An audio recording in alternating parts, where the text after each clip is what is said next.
मित्रांनो नमस्कार. कायदेशीर माहिती देणाऱ्या माझ्या YouTube चॅनलमध्ये आपलं स्वागत आहे. आजचा विषय देखभाल खर्च कमी करण्याची काही धोरण आहे. त्या धोरणांवरती आपण आज माहिती घेणार.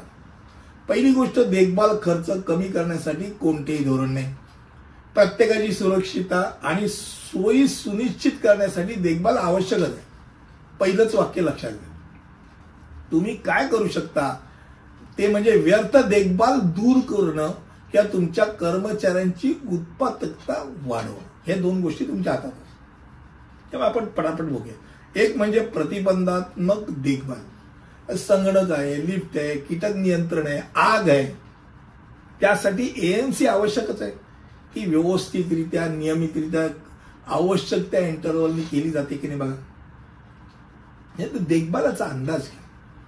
तंत्रज्ञान पुनरावृत्ती होणाऱ्या कारखाने अनावश्यकरित्या तुम्ही मेंटेनन्स तर करत नाही ना.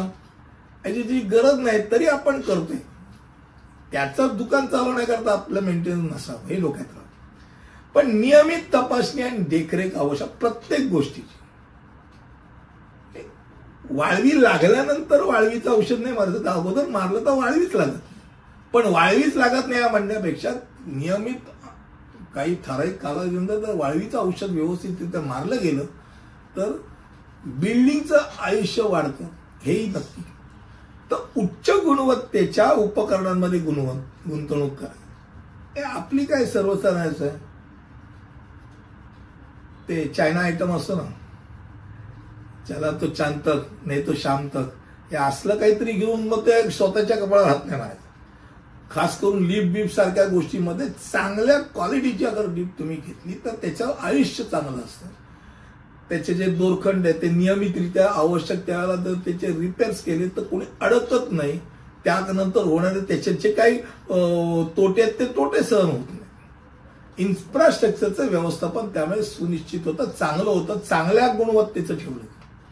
त्यानंतर कर्मचाऱ्यांचं प्रशिक्षण सुव्यवस्थित. म्हणजे कसं आहे की देखभालाचा खर्च कमी ठेवण्यासाठी ही एक गुरुकिल्ली आहे.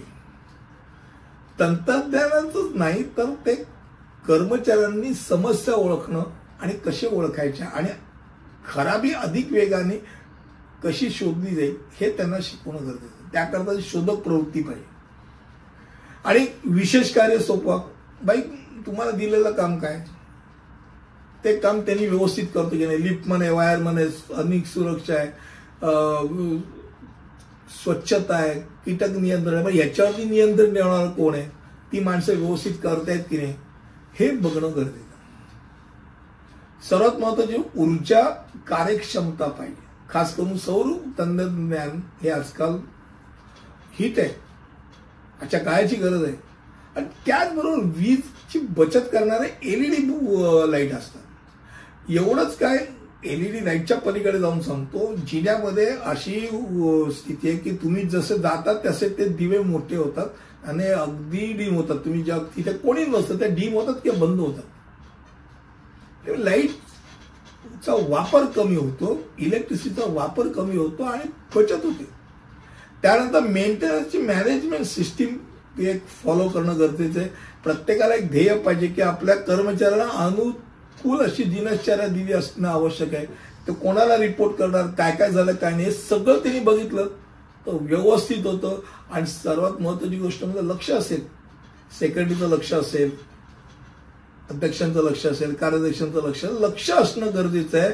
खास करून आत्ताची पुरवठादार जे असतात त्यांची कराराची वाटाघाटी करू शकता. त्या वाटाघाटीतनं पण 5% कदाचित तुमचे पैसा कमी होऊ शकतो. विविध तर आहेत. एक गोष्ट आहे की एकमेकांकडे बोटं न दाखवता सगळ्यांनी मिळून जर एकत्र राहिलं, व्यवस्थितरित्या सिस्टीम व्यवस्थित चालू ठेवली, अनावश्यकरित्या त्यात तोडफोड कशी होणार नाही ते बघितलं तर आपसुकच देखभालचा खर्च कमी होतो आणि शेवटी सोसायटीचा पैसा वाचतो. पुढच्या व्हिडिओमध्ये असंच काहीतरी नवीन माहिती घेऊन येईल. तिथपर्यंत मी इथेच थांबतो. धन्यवाद.